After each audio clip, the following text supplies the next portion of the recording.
Здравейте отново на всички и на тези от вас, които за първи път се включват в моя канал. Това видео може би ще ви се стори познато, защото го качвам за втори път. Нещо се случи с звука на първото, то заглъхна тотално и мисля, че няма абсолютно никакъв смисъл от него. И затова реших да се опитам да оправя звука и да го кача отново. Много благодаря на това момиче, което ми остави коментар под видеото, че наистина нищо не се чува, за да може да бъде по-полезно за всички вас. И приятно гледане, надявам се този път да е по-успешен. Когато имате тъмни кръгове или някакви тъмни петна, които трябва да замаскирате под очите, е хубаво фондютена, който използвате, да бъде с оранжев подтон. От серията на MAC, т.е. от всички серии на MAC и продукти с оранжев подтон е NC. Вече цифрата, която отговаря на цвета, ще се изберете персонално. Но NC Cool тоновете, които са, те са с оранжев подтон и много добре биха могли да прикрият тъмните тонове на лицето ви и да го направят така, че да не изглежда сиво. По някой път се събуждаме с тъмни кръгове под очите, някои пък се раждат с такива тъмни кръгове, така че ако не искаме да прибегнем към хирургически намеси или към някакви филъри на лицето, бихме могли много добре да замаскираме всичко с гримове. Тенът, който аз ще използвам днес е на Estee Lauder. Моят интензитет е 2 точка. За да го направя малко по-плътен като цвят и за да прикрия по-тъмните следи по лицето и така, че то да не изглежда в сивите нюанси, ще стисна малко отсветител. След това разбърквам.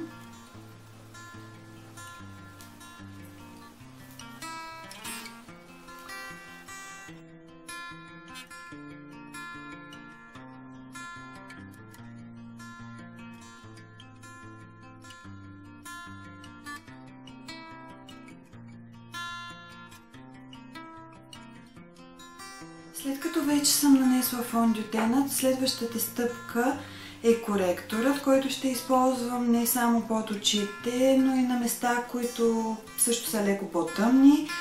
След ражданията тук на челото имах едно доста тъмно петно, което прикривах по този начин, но слава богу, то изчезна с времето.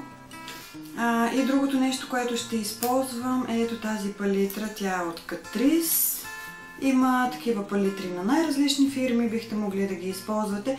В случаят на мен лично от тук ми трябва ето този оранжев коректор. Коректорите в оранжев цвят прикриват тъмните кръгове, като в същото време правят кожата да не изглежда сива след това.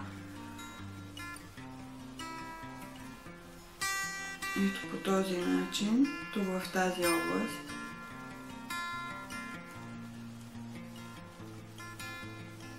По някой път тъмните кръгове ми излизат в следствие от недоспиване, могат да ви се получат в следствие от някакво, да кажем, хранително натравяне.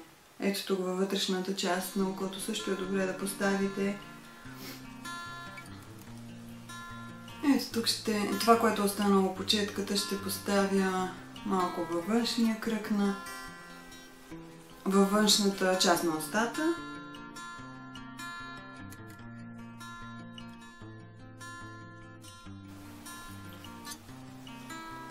Също така можете да поставите от оранжевия коректор, който е останал по четката, върху клепача. Ако имате някакви тъмни очертания и там, или пък ако ви е по-тънка кожата и се виждат вените. Коректорът под очите, който ще използвам, е този на MAC Pro Longwear, моят е NC20. Отново в тази NC гама, която ви казах. Разбира се, не е нужно вие да използвате същите продукти, които аз използвам, или пък да се съобразявате с цветовете, които аз нанасям. Това, разбира се, е абсолютно персонално и зависи от цвета на вашата кожа. Аз просто ви казвам като тип продукти.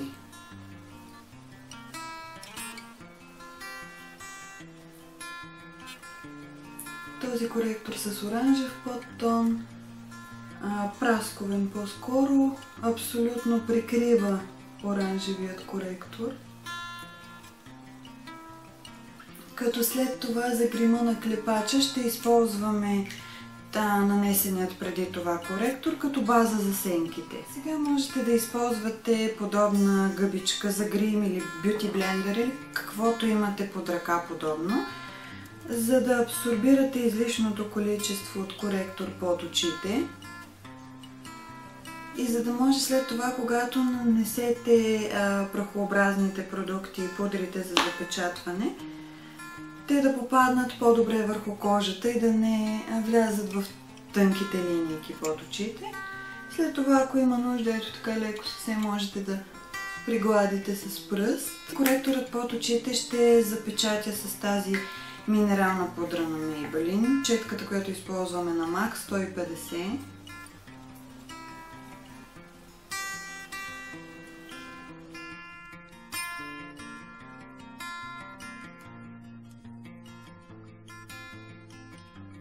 Следващата пудра, която отново ще използвам в областта под очите, е на MAC NC25.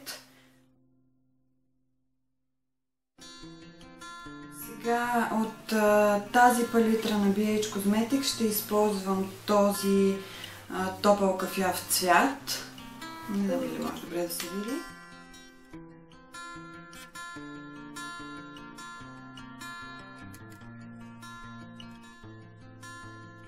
Като ето тази област тук ще оставя по-светла. Ако челото ви е малко по-голямо, можете да слезете и малко по-надолу с контура.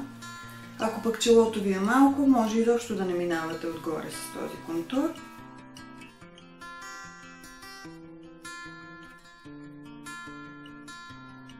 Сега с по-тънка четка, отново от същия цвят, ще нанеса лек контур на носа.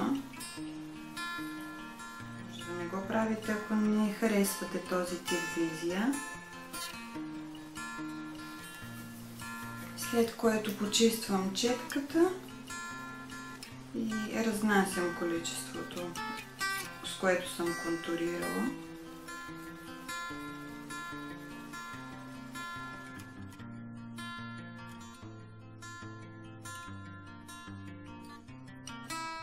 И остатъка от лицето, на което не съм нанесла пудра, ще запечатя отново с пудрата на MAC.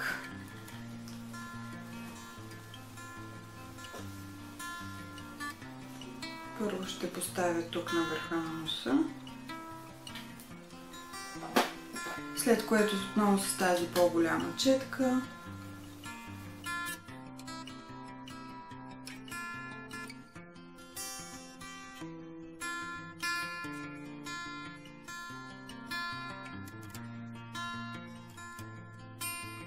след това отново от тази палитра на BH мога да използвам ето този светъл тон, който е.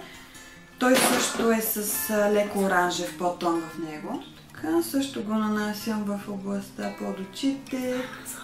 Поставям го ето тук като междинен цвят между най-светлата пудра, която поставих, и тъмния контур. Тук в областта над скулите. Ако кожата ви е с прекалено големи пори, не е необходимо да използвате хайлайтер, но аз ще поставя малко, за да завърша визията. Стига да си намеря и четката. Хайлайтера, който ще използваме от Gerard Cosmetics, Star Powder, цвят Marilyn. Все малко количество и ще го поставя ето тук на скулите.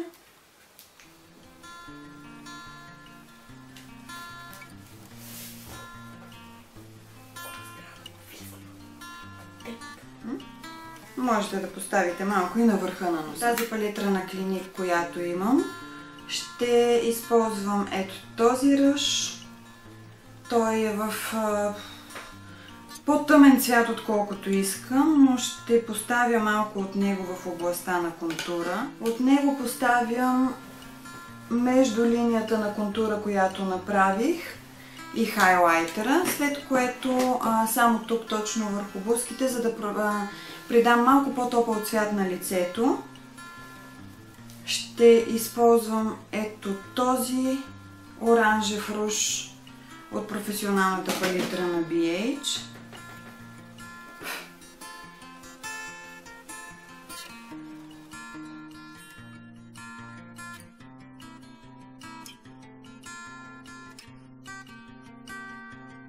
И сега ето по този начин с голяма четка можете да прелеете и да изравните финално всички цветове.